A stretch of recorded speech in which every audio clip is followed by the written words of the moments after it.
Matthew Budman lives in Manhattan with his wife, political theorist Cristina Beltrán, and all the books they can squeeze into their apartment. And we are in their apartment, and I can testify to the veracity of this description. You can see how few surfaces do not have books on them. Yeah, we're actually in Greenwich Village, which must be a exciting place to live. It is. But it's tough in terms of books. We moved here from my wife is a professor again, and we were living in a giant faculty house at a college in Pennsylvania, with a 6-bedroom, 3-story house that we basically just filled. And at the point at which she got a job at New York University, we knew we needed to downsize to a 1 or 2 bedroom place. Yeah. Which necessitated getting rid of just thousands of books. It was something like 12,000 books at the time, and they could not all fit in here. And I had to decide: am I still going to be a person who collects and buys and occasionally sells books? And decided that I really could not live without these. So what did you do with it? How many did you have to get rid of? Yeah, it was a challenge. We have these massive yard sales, and I've been collecting autograph books for the last 20 years or so. So here's a separate section of autograph books. That hurts. I've done that. It did. It hurts. Yeah. And then the other thing is that I set up an online bookstore. I started selling online. Through Abe. Just that at the time, certainly it was the default place to go. And and I moved that store out to a storage unit in Brooklyn. So those are books I no longer see every day. Yeah. But in a way, I had no choice but to get rid of a lot of the books. Yeah. It didn't hurt as much as I thought. And whenever I've talked to people about deaccessioning books in volume, they say, "Oh my God, that must have been just incredibly painful." Especially since a lot of the books I put up on the line, they're books by favorite authors I had inscribed to me when they came to New York, that kind of thing. But we simply had no choice. We had to move books out. I had to kind of perform triage on everything. What was your rationale behind what you kept, what you let go? That was the toughest thing to decide, and if you look around, it's still very much a hodgepodge. But I tried to focus at least a little bit. I mean, there are a handful of things I collect more than anything else. I mean, since we are now New Yorkers, it's vintage books on New York, which is almost an infinite number of books on New York. But it's finite enough that I can collect that, and it's somewhat manageable. Right. And then a couple of other focuses, just different things. I'm thinking, well, maybe someday I'll write a book on this, and so it's collecting things on that subject. Like what? The white slavery panic of the early 20th century. There's a panic from 1907 to 1914 on the idea of forced prostitution. It was all of these young women who left farms and went to Chicago to start new lives, and there was a panic that they were all being stepping off the train, and men with mustaches were taking them to brothels, and then their parents never heard from them again. Right. And it was this massive nationwide panic for about 7 years, at which point it disappeared. So it was like an urban myth? It was mostly an urban myth. There certainly is a lot of truth to it. At the time, if you think of the book, Eric Larson's book, Devil in the White City, which was literally about a man who basically took young women stepping off the train and then murdered them. But for the most part, they just didn't write home. And then people at home panicked. And after 7 years or so, during which there were a tremendous number of books and pamphlets and ephemera posted about white slavery, with these just horrific and fascinating staged photos and illustrations and all these great books. So these were all like a kind of a conspiracy theory, somewhat driven. Yeah, it seems like it. I mean, I'm interested in it. I'm interested in the hysteria aspect more so than what does this have to say about prostitution in general or about sex trafficking, because certainly those things are very real, and sex trafficking is a much bigger problem today. Yeah. But interested in why it started and what people thought about it then and why it ended. 1914, it just disappears. Like all of a sudden, there are no more books, or no more newspaper articles. There's nothing. So I've been collecting these books for years, and they pop up on eBay sometimes. And people say, "I don't know what this is, but it looks insane." I mean, why are they talking about white slavery? What is white slavery? So I have this whole collection of those books and pamphlets. How big is that collection? I think in terms of shelf feet, I don't know, 6 feet or so of books and pamphlets and magazine articles, right, and such. And now I'm collecting posters and things as well. There are connected with that. Yeah, there are. I mean, there are movies about these things. So hey, are there newspaper advertisements for those films somewhere, that kind of thing. It's finite, so it feels like a good topic for a subject for collecting. But there's enough there that I'm always finding some new thing, and I can always decide, is this worth adding or not adding? How much am I willing to pay for this? Since almost no one seems to be actually collecting this, it's very hard to put prices on things. So that's always the tough part with ephemera. You never know how much something is worth. Hey, here's something clipped from a magazine. I don't know, is it $1? Is it $100? But no idea. That is the biggest problem. But that's something that I look at that collection and I think, well, there's never been a trade press book about just saying, hey, here's what happened 100 years ago in this country, in Chicago and New York in particular, but elsewhere. They were books at the time? They're books at the time, but there's nothing, there's never been a trade press book that stepped back and said, let's talk about, remember when there was a white slavery panic in this country. Okay. There are a couple of academic books, but I've always wanted there to be a book that simply says, hey, here's what happened. And that's a book that I could someday conceivably write, and it's already 100 years old, so it's oh well, the window is still open. So that's something I can keep telling myself as a rationalization for collecting as well. That, well, it's research. It's valuable. It could come in handy. You could use it in the future. I really like how you framed it, though. In terms of advice for collectors, you've got a very well-defined period. You've got a subject that probably isn't that popular. Not that many people are aware of it. So the prices aren't going to be astronomical. And it's something you can more or less complete, or to the best of your knowledge, right? Right. You can complete, but again, you can always find something. There's never going to be a point when that's it. I have every single piece of information. I mean, there were, if you look through the indices of these different books, there were commissions set up on white slavery in different cities across the country. So I guess I could make a trip and go to some tiny town in Nevada where there was a city commission done in 1910. Right. Then they must have issued a report, and it's in a library maybe somewhere in Nevada. But so if I really wanted to spend years on this, I could. And who knows, I'll keep an eye out, and maybe that commission report will show up on eBay. What else did you use as a rationale? It's really hard to say. Beyond this handful of focuses, it's not exactly random, but it's close to random. It's keeping things that kind of catch my eye every time I see them. I got rid of all these different books that were inscribed to me by favorite authors, but this one feels special. Yeah, it's keeping things based on aesthetics and emotion too, right? And emotion, yeah. Like I just do not want to let go of this. Right, exactly. And everyone has some of those. I mean, one question that people often ask is, what's your favorite book here? What's your most valuable book? And I never really have an answer to those. I mean, value, I don't know. There are books I have up for sale, or books I don't have up for sale yet, and however much I decided to put them up online for, I guess those are the most valuable. But it's hard for me to pick what's the most special of any of them. It's just it's a lot of things that I've read, that I've loved.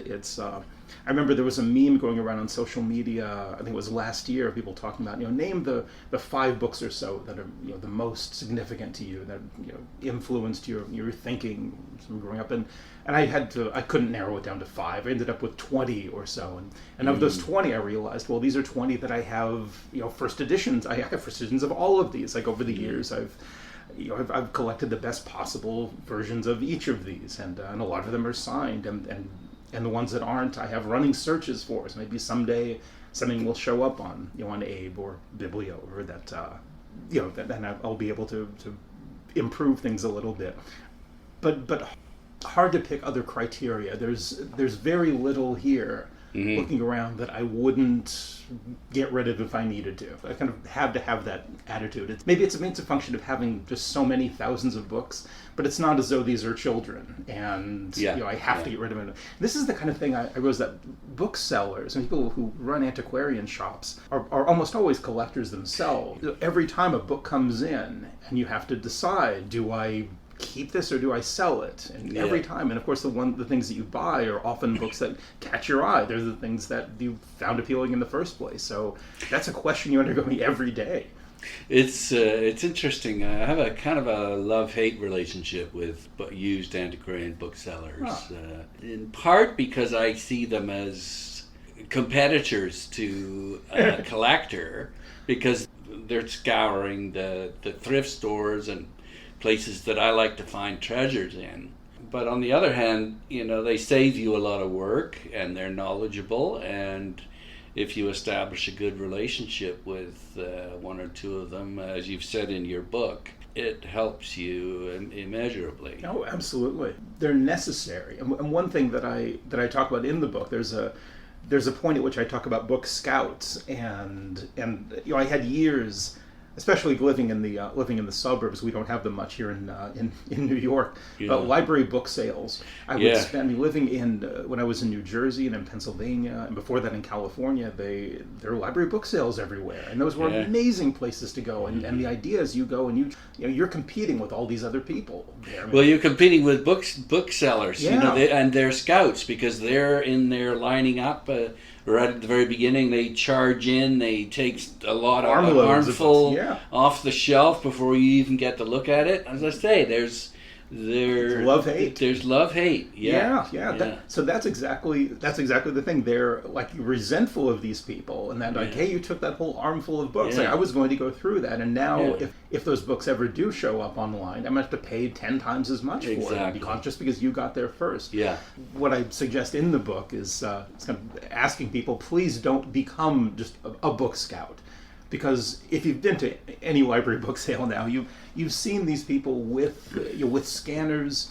That pisses me off. They don't even look at the. They don't care about the books. Yeah, at all. They might as well be scanning things at a supermarket aisle. Yes, that's exactly it. So they truly don't care. They've got an earbud in that telling them what the price is, and they can make a decision in a couple of seconds, and they are not book people in any way. That said, I also suggest that not just that those people are necessary for the reason that you mentioned, and that those are people you're competing with at thrift shops and such, looking for treasures, but you never know. If you didn't happen to go by that shop that week, maybe the thrift store throws away that book before the scout even gets to it, and then it's gone.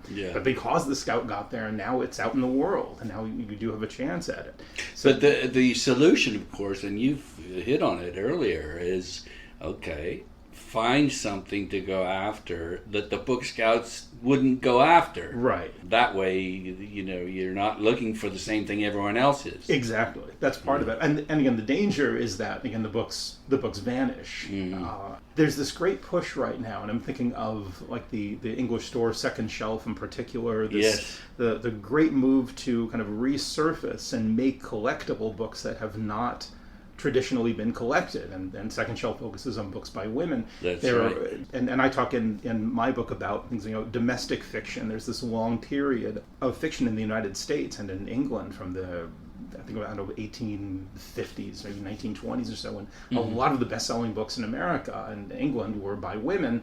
They're not considered collectible for the most part. They're they're popular books. They're not high literature, but they're fascinating books. They're great novels. They often, if you can find ones with dust jackets, they're amazing looking dust jackets. And the fact that almost no one is looking for them means that you can focus on them. You could have the best possible collection of a particular author from a particular publisher. You pick however you want to narrow a focus. The good that something like Second Shelf is doing in making those books collectible, Yeah, raising their profile. they're adding value to. Yeah, and it means that those books will be saved, because otherwise what happens is those are books that you look in a stack and saying, well, no one's interested, I'm just going to pulp the book. Yeah. So they're actually rescuing them. Yeah, in fact, I plan to interview Heather O'Donnell tomorrow. Oh, excellent. With Honey and Wax. And she's, again, doing the same sort of work. Exactly. Yeah. I love what she and Rebecca Romney, with the book award they have for young women collectors. Yeah. It is absolutely fascinating what people turn in every year. Like, these are the competitors, these are the finalists. Just to see, these are the different ways to collect. So, I mean, this is something that, the whole first chapter of my book is on this. I mean, the first chapter of most books on book collecting talk about what to collect. If I have any overall point that I'm trying to get across, it's that collecting is for everyone. It doesn't have to be just people collecting very traditional things. And you don't have to be rich. You don't have to be rich. Yeah. But I mean, you would not know that if you read book collecting books from, the first, from, say, again, 1850 to 1950, basically. Because this is my second book on collecting. The first one I wrote 15 years ago, and for that one I went back and I read every book I could find on book collecting. And people have been writing books on book collecting since they've been collecting books, and it's almost always the same advice. If you read all these different books, you would all end up with the same collection. The idea is that you will need to spend hundreds of thousands of dollars. You will end up with the best possible editions of Steinbeck and Faulkner and Tolkien and So it's just so unoriginal, isn't it? Yeah, and that's one thing I really enjoyed about the book, is how you sprinkle all sorts of quotes from bibliophiles and different book collecting books over the years. But here you have Noah Fleischer and Lauren Zittel. Their book is Collecting Children's Books. They write, if you don't love it, don't put money into it. That is the bottom line. Exactly. Yeah. Exactly. Because it's very easy to go into a rare bookshop, especially a high-end bookshop, Bauman Rare Books, say, and which is spectacular. But you could go in and say, I want to spend $10,000 on books. I come away with 2 books and spend 15 minutes there, and you're done. And those are amazing books. Yeah. It's the equivalent of buying old masters' paintings. Yeah, and they'll probably keep their value. They probably will. Because that means that they're established. It's not. There's no risk involved, really. Yeah. But exactly. How unoriginal. What does this say about you, besides the fact that you had $10,000? That's right, and you're following the crowd. You follow that up then with, looks like it's Nicholas Basbane. You got to quote Nicholas Basbane. Or actually, no, this is you here. In a real sense, your book collection is you. So if it reflects what you love. No, exactly. It should say something about you. And you're right, that quote does sound like me. More than anything, and this is what is so great about seeing let's say the Honey and Wax Prize different collections, their finalists, is for every one of these different collections, some of which are worth, someone spent a couple $1,000s on them, and some might have spent $50.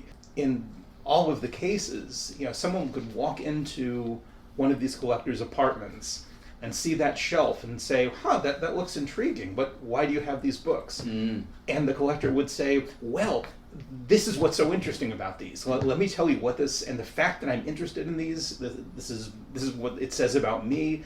I have a story behind each one of these books. I have a story behind the collection. Here's why I decided to collect this. It should say something about you. Again, besides the fact that I had $10,000 to spend. I don't know, just again, looking around this apartment, that I have all these vintage books on New York. That's kind of why we decided to move here, and I decided to learn a lot more about the city and discover there are all of these amazing books, especially these Victorian era guides to New York, these big thick books for the very first time that look to take the railroads to New York, and so they're reporting back to their friends saying, "Well, let me tell you how the Bowery, it's scary. You don't want to go there, but let me tell you about it anyway."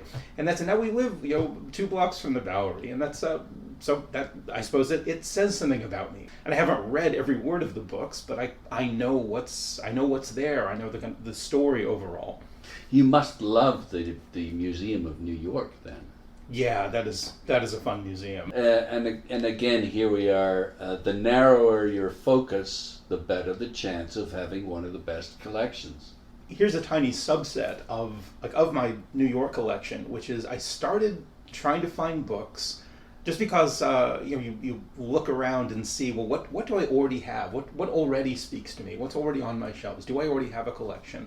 And I realized within the New York books, I had several books that were books from series, often kids series, in which the authors had sent their characters to visit New York. Oh yeah. You think of all the different Stratemeyer books. Yes, from early 20th century, and it's very often the Bobbsey twins go to New York. It's different characters going to the city. Who's the one that went to the Plaza Hotel? Eloise, was it? Yeah, Eloise goes to the Plaza, exactly. Yeah.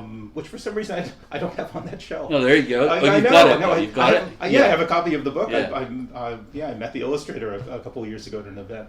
But now I have all of these different books that are characters going to New York. Well, I doubt there's anybody else who has that specific a collection. Yes. So yeah. It's that kind of thing.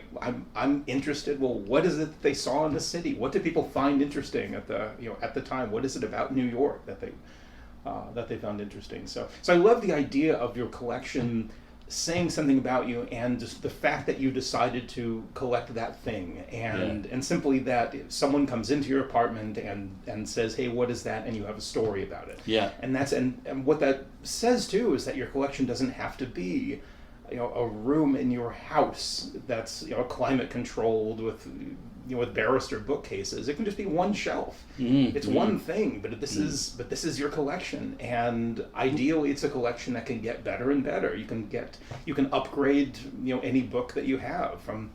Well, and you can learn more and more about the subject. What I admire is the fact that you've got all this information. Now you've actually decided to move here and really understand it, Right. I wish I could say that I moved, just for the book collection, and not just because my wife got a job at NYU. But yes, still, yeah. In fact, it reminds me of a recent book by Robert Caro, the biographer of LBJ, who wanting to understand Texans. They actually moved there and lived there for 3 years. Yeah. And in fact, it took that long for the local folk to open up to him and give him all sorts of new insights. Right. No, I read the article about that. I thought it was fascinating. It really did take that long to. Yeah, before people say, oh, that story. Yeah. Okay, well now I'll trust you with that story. Yeah. So it's true. If I've been here, maybe someone in the area will say, okay, well I've been seeing you around for 8 years. I have this collection of books that I've been meaning to sell to somebody. Let me sell it to you. Yeah. Could happen. The title of the book is Book Collecting Now. So maybe you could just tell me. This is a very good sort of. I say primer. Other people say primer. I have heard it both ways. Yeah, specific to today's internet world, perhaps you could talk a bit about how that's changed things, and maybe taken something away or added something. Oh, absolutely. And I say this as an enthusiast rather than a professional. I mean, this is the kind of thing where if you're a book dealer, especially someone who runs a bookstore, and you've been seeing trends over the years of people coming in and out, you'll have a very good sense of this is what's selling this month versus a year ago. The overall trends to how the internet is changing everything. It is still changing everything. I mean, when I wrote my first book 15 years ago, it was already starting to change things. Now it has changed everything permanently. I mean, the single biggest change is that most hypermoderns are, of which there's nothing special, are simply not worth anything. And 15 years ago, you could go into almost any shop and there would be a row of, say, Tom Clancy or Stephen King first editions, and they would be $15, $20, $25, and they would look nice. Now those books are worthless because there are millions of them, literally millions, and they're still out there. So that's why you can go on, Amazon and buy the books for a penny. You can go on Abe and buy the books for $1. Mm-hmm. You can buy first editions of things that seemed desirable. Scarce, or you might never. Scarcity is the definition has changed. Right. No, it's exactly it. Exactly. Yeah. Just there's perspective now, and the examples that just come to mind. I think of the biggest bestsellers of the last 20 years or so. We think of books like Bridges of Madison County or the Da Vinci Code, and they're books of no inherent literary value, but you'd say, well, they became these massive sellers. So compared to those, the first printings must be comparatively scarce. And it is true that you could go through you could go to library book sales and go through 50 copies of the Da Vinci Code and never come across a first printing. But there were 200,000 first printings of that, and they are not hard to find if you go online now. Yeah. So it's simply realizing that book that you thought was of some value, that you've been looking for, is really not of any value, except if it fits a collection. So let's say you had a collection of these are the biggest bestsellers that you want, the biggest bestseller of every year, and then you could look for those books, and it turns out now it's an opportunity that book you can find that for a penny or $1 or $10. Yes. It fits in with this idea of looking for something that other people don't value. Exactly. Now, I got to say, if someone comes in and says, "Wow, this is fascinating. Why on earth do you have these copies of Bridges of Madison County, the Da Vinci Code?" And you say, "Well, I had this idea for, and now I'm starting to second guess that choice of collecting." The internet has changed things in the sense both that books are worth less, and that becomes an opportunity if you're interested in books that are worth less, that for which no one else is looking. The idea of that demand more than anything else is what drives value. Feels like has become much more a factor than it used to be. Books don't have price guides in the same way that baseball cards do. I mean, there have been price guides. Certainly, there used to be price guides. The last one, when the Aherns wrote I think the last book was like 2000 with a comprehensive price guide, and those prices are way out of date because now we know so much more. But even so, you could have a book that seems scarce. If no one is looking for it, then it's not worth anything. If I'm putting up a book for sale online and there's literally no other copy there, and I can tell myself, well, this must be value. No one else has it up. It's the only copy in the world. Yeah, but no one wants it. No one's looking for it. If nothing changes to make people look for it, then it will. No one will ever want it, and I might as well have it up for a penny or $1. So that's one thing. That's one thing that's changed is the availability. The biggest thing that I feel has changed in just the last few years is the composition of who's actually collecting. And I've heard this from people, and I've seen it when I've gone to book fairs. Yeah. That again, it used to be, a book fair used to be a entire room full of older white guys who and maybe like us, and maybe there'd be a few girlfriends, and that'd be it. And now it's a lot of women and who bringing boyfriends. It's no longer all white. It's gotten much more diverse, and for that you got to credit things like and partly things like Honey and Wax and Second Shelf. But there's just a much broader diversity of what collecting is, of who collectors are. In a way, that's what with this book that I'm trying to push, the idea that anybody can be a collector. If you're I'm trying to turn readers into collectors. Yeah, that's what I'm doing with my podcast. Exactly. Hey, everybody should be a collector. If you're a reader, it doesn't take much to become a collector. You can look around and see you probably already have started a collection.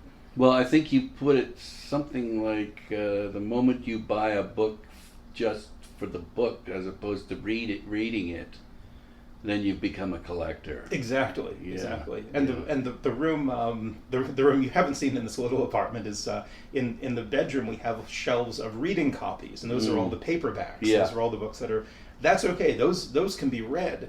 But most of the books in here, no, don't touch that. It's an inscribed first edition, and there's inside is an envelope with clippings and such, and that is not to be read. That's just to be owned and seen. And the fact that we know that what's inside it is interesting or invaluable is fascinating. It certainly adds value to the book, but if I really want to read it, I have a second copy.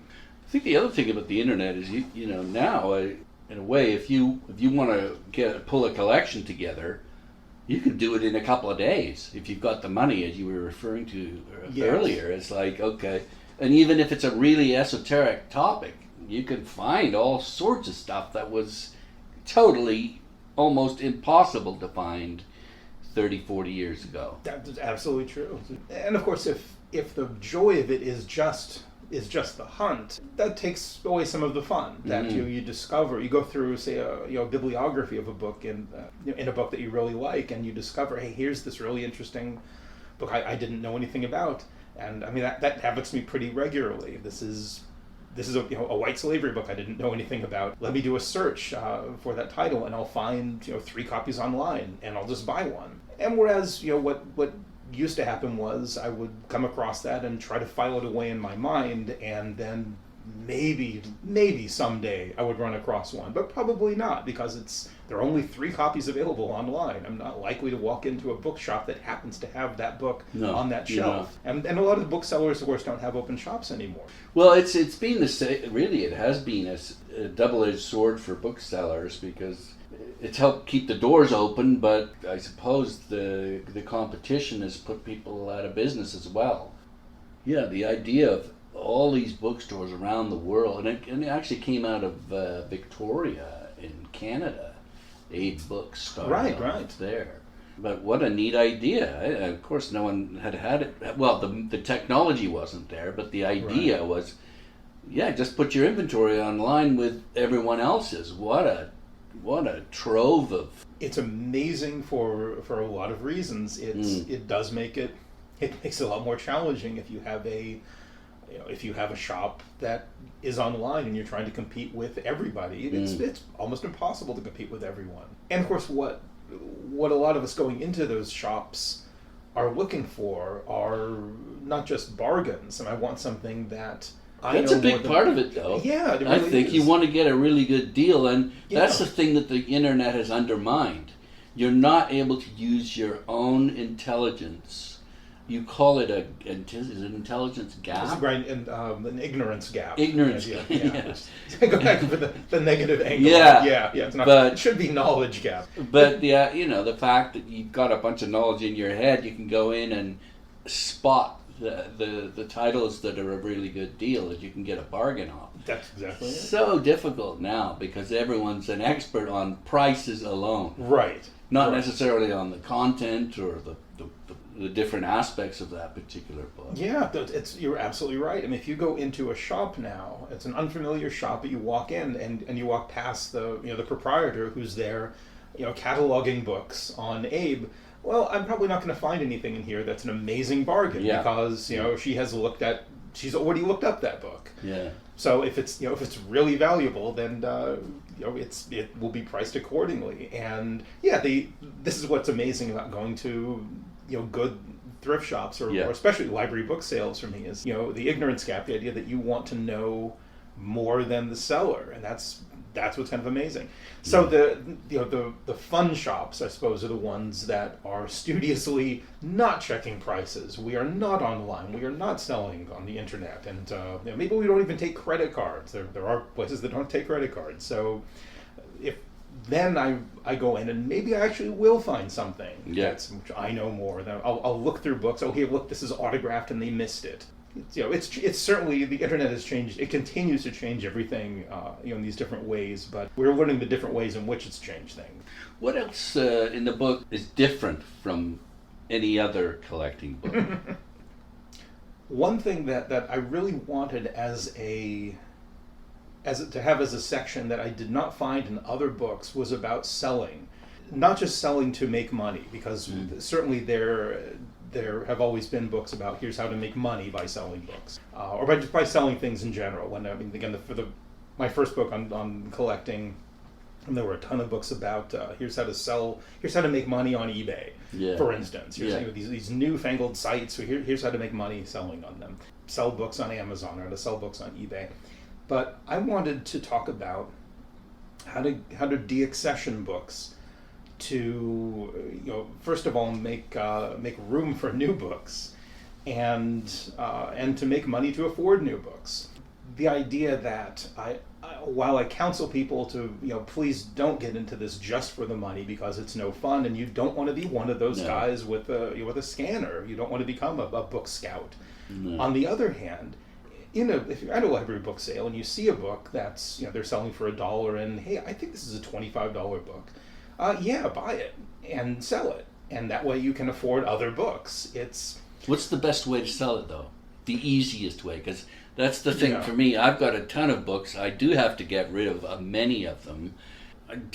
The idea of putting them all up on Abe or spending the money, or Amazon or eBay or wherever it is, that's daunting. So for what I have done in the past is I've just taken a ton of them into a bookseller who I was told was a good guy who you could trust, who would give you a reasonable amount of money for your books. What's your advice? Well, of course, that's the easiest way. I mean, the easiest way is to do that. If you're trying to maximize profit, like I have enough books that I'm selling, so it's worth it for me to sell on Abe. Okay. And I really enjoy the process of cataloging. I suppose it's not the least bit time efficient for me at all. It's like I'll get a book in the mail, and it was fun to buy it when I ran across the listing on eBay. It's fun to open the package and I look through it, and then now I'm going to take photos of it. Yeah. And now I'm going to put on a movie, and I might spend the next 40 minutes, Googling, let me see who it's inscribed. Who is this person to whom it's inscribed? Let me see if I can make a narrative out of this. Right. And in the end, I'm going to sell the book for $18. There's no way that it's worth it. Right. But I enjoy handling the books. I enjoy kind of coming up with those stories. So which is really what book selling is all about, is telling the best story about that book and convincing the purchaser that this is a worthwhile book to buy. Absolutely.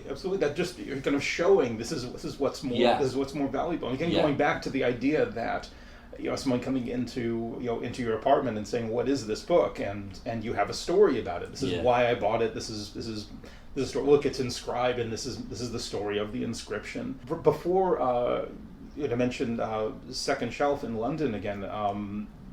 Before they opened, they actually bought a book from me, this signed book by Judy Blume, that had been I had up on my Abe store, and I probably had it up for a couple of years, and no one had bought it. Yeah. But they bought it. I have, of course, since they're a shop, presumably they turn around and they're selling it for much more. Right. And the thing is, it's worth more buying it there. Like to me, it actually is. It makes sense. I mean, I'm just some anonymous seller online.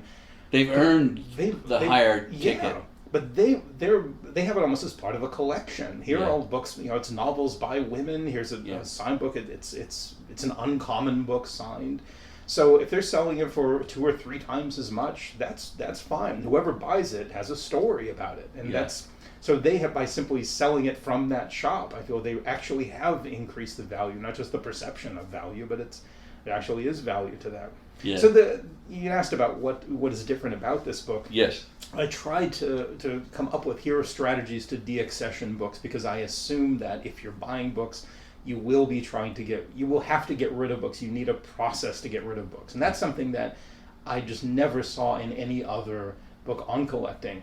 And it is a question if you want to do something in between, just filling up your car and taking them to a bookshop you like, or taking the time to I'm going to take 40 minutes and sell something for $18 online, who someone may never buy, by the way. That the book could sit there on my shelf, my storage unit for 5 years. It is every book that's on that shelf that hasn't sold for 5 years. That's the story behind each one of those. Yes. But there are different things. You can sell it on eBay. You can sell it on Amazon. Though I don't like Amazon as a place for. Even though they own Abe. But they've kept it as separate as possible to the detriment of Abe sellers. In my opinion, it's like we don't get any of the benefits from the incredible reach that Amazon has. Yes. So it doesn't feel like an Amazon property. But you do have these other options, and in the book I talk about those. But it's more just the the idea that it's okay to buy things knowing that you might not keep them forever. That every time, in your collection, if you're working toward a collection, that's, these are the best possible copies of a book. Let's say you're collecting just a series, I don't know, the Nancy Drew books. So here's my collection of Nancy Drew books, and what you want ideally is you want the first editions. You want first editions in dust jackets, but there's no way you can start out with that. So unless you bought them all at once, and that's no fun. So what you're going to do is end up spending years doing different searches for each book, and you're going to, this is a placeholder. This is the best possible copy I have right now, but if I find a first edition, I will replace that. If I find then a copy of a first edition with a dust jacket, I will replace that. Right. But now I have older copies. Now I have a first edition with no dust jacket. That's just extra. So what do I do with it? And I did not find older books on book collecting talking about that at all. Now, what do you do with that older book? So that's why the section on here's how to deaccession books, and just to get in the mindset of deaccessioning books, that it's okay to have some churn, as long as you're working toward that goal. Yeah. So your advice then again is what? It depends on your circumstances. I mean, and especially if you don't have an infinite amount of time sitting in front of the TV to go through books. Yeah. And you don't need to maximize every possible dollar. Then the easiest thing is to take things to bookshops. And then to let them make the decisions. And of course they're looking for an ignorance gap, in the sense that they're hoping you bring books in and they can say, I'll give you $5 for this one, then they'll turn it around and sell it for $60. But even if there is no ignorance gap, you still have to get rid of them. So it's like they make, they're getting a good. I knew he was getting some really decent books, right? And he was going to make but he has to put them up online. He has to wait a year, 2 years, 3 years before it'll sell. Exactly. Now it's his problem. Yes. Yes. Whereas if I spend 40 minutes and I put the book up at $18, I put in the time, and hey, there's no ignorance gap. On the other hand, it might not sell, and then now I'm stuck with this book that I invested time and money in. There are downsides to everything. And the one other thing with this book is, it's something of an introduction, not just to this is what collecting is. Here's how to start a collection. Here's kind of terminology on what the different parts of a book. Here's where to buy. Here's where to sell. There's also something of a history of collecting in there, and of course it's all brief. And one reason I have quotes all the way through it is because it's to send people out to look at other things. There's a section in back that's a glossary of here are different books you should look at if you're interested on these different topics, and I find a lot of them fascinating. So there's something of a history of publishing. Yes, I'm just looking at that right now. Yeah, which I really find fascinating. I spent years as a magazine editor and a book reviewer, and working with different publishers. So I felt somewhat familiar with kind of the world of publishing, but you can go back and just in the United States, hear all these different names. What do these names mean? Even though these names are just names these days, they're keeping them in circulation in the language. But sure, they've got their own aesthetic, but the lines between these companies aren't anywhere near as. No, not at all. Not at all. You're right. The imprints are just names, but you realize that there actually was a Harper, there was a Collins, there was a Knopf, there was a Doubleday. These were people who had visions of these are the kinds of books I think should be published. I'm going to start a publishing house. And these were really interesting people in many cases. Oh yeah. Yeah. No, I collect publishers' histories, so it's a passion of mine. See, I remember going through. There's this wonderful book by which I'm sure you read, John Tebble's book, which is this single volume history of publishing, and I found that absolutely fascinating. But there's also this larger 4-volume history that he wrote, which is thousands of pages, but it was in the college library where we lived in Pennsylvania, and I read the whole thing. Wow. I just thought it was fascinating. I don't have a great recall of what was in the thousands of pages, unfortunately. But I mean, just the different decisions that were made is fascinating.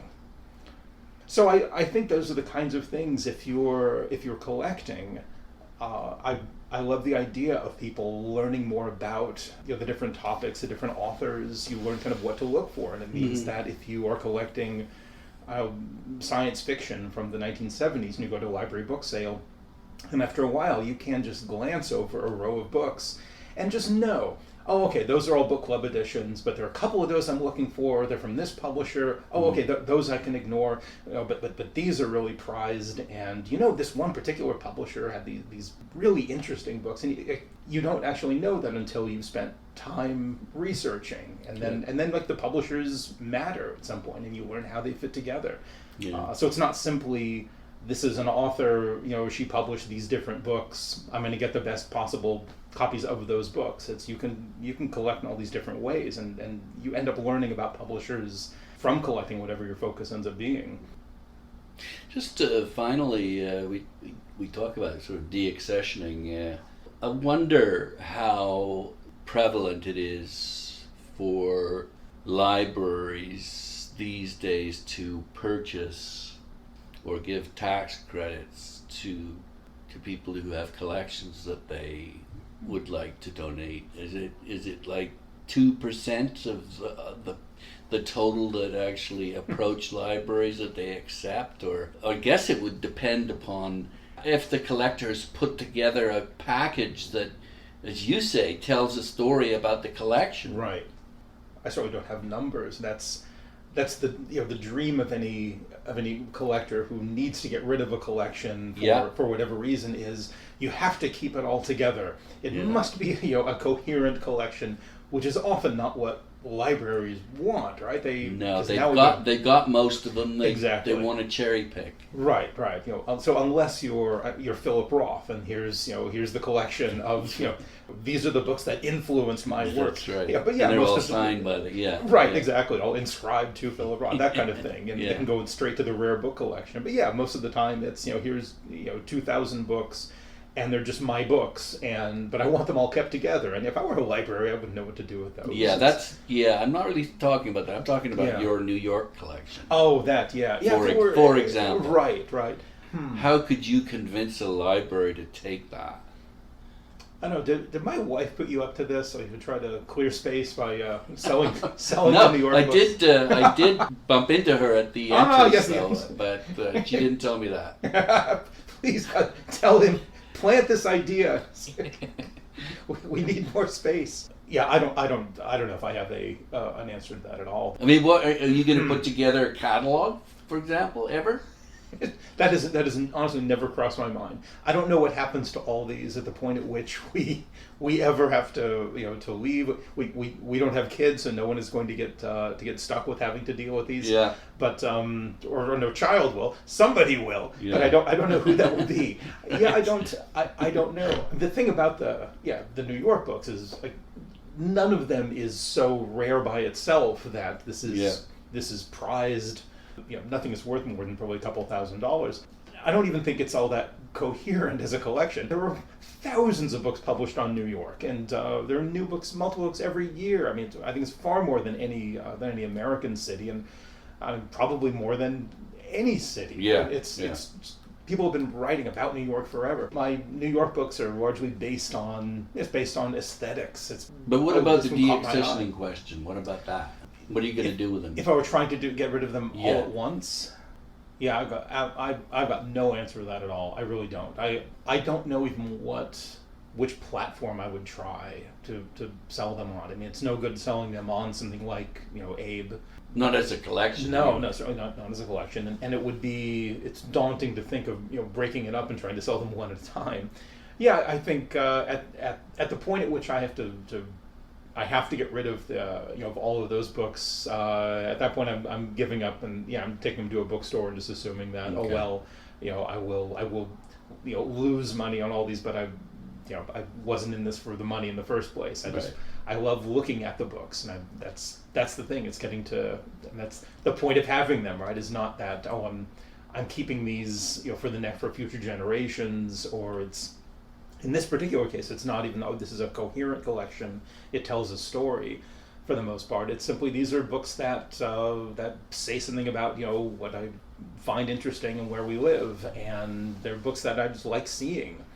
And that's, you know, ultimately that's what your collection is, right? This is what I want to surround myself with. That's why we love books in the first place, as opposed to collecting beer cans or stamps. I mean, these are, we love the idea of books. Mm-hmm. So that's why we live in the little apartment that's full of books. In a small apartment, it would be a lot easier to collect stamps. Let's say it's something that took up a lot less space. Books take up more space than anything if you have a lot of them, and they're heavier than, I guess it could be LPs. Yeah. But there's something special about books. Any other closing thoughts about the book, why you wrote it, what you'd like it to do?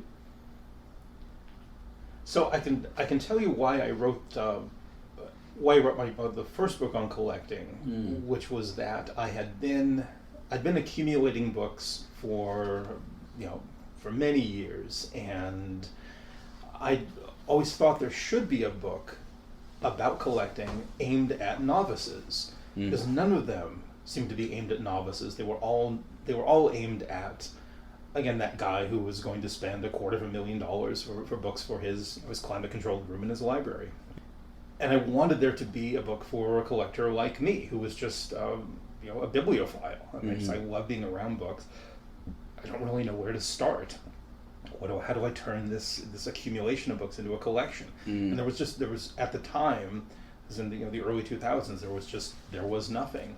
And at the time, I was copy editing book manuscripts for Crown Books, freelance, and a lot of their books were terrible, honestly.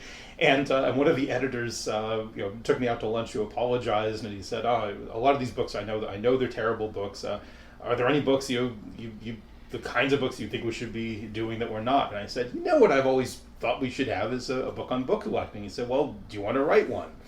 I know the editor to whom to pitch this, and I wrote a proposal and gave it to him, and woman called that afternoon and said, "We have a new series starting on collecting in general. How would you like to write the entry on books?" So that's how I wrote that one.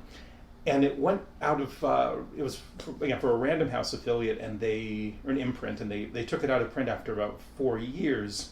And then about 5 years ago, I got a pitch to write a new book, because guy said, "Well, there's no book since your book went out of print, there's no book on the market that is aimed at novice collectors." Yeah. Once again, they're all aimed at pros, or people who want to be pros, or very often they're written by bookstore owners. They're people who've spent their lives around rare books, but they think of them in terms of dollars and cents, and the idea is we will all work up to a Shakespeare First Folio.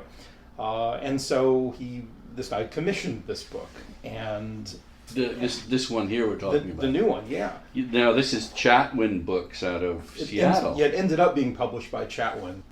The one thing that Chatwin brought to the book is the cover, which was my concept, but they took the photo, and I do think it's a very attractive photo.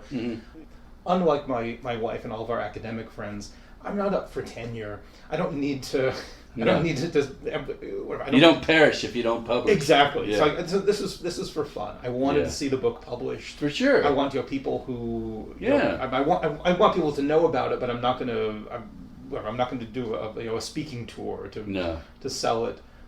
You're doing podcasts instead. I'm doing podcasts. My God, how easy! I mean, people are coming to my apartment to do podcasts, which is amazing. It's insane. It is.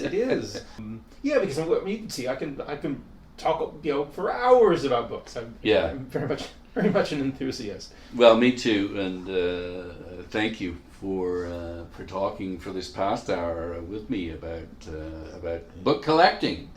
And the name of the book is Book Collecting Now, The Value of Print in a Digital Age.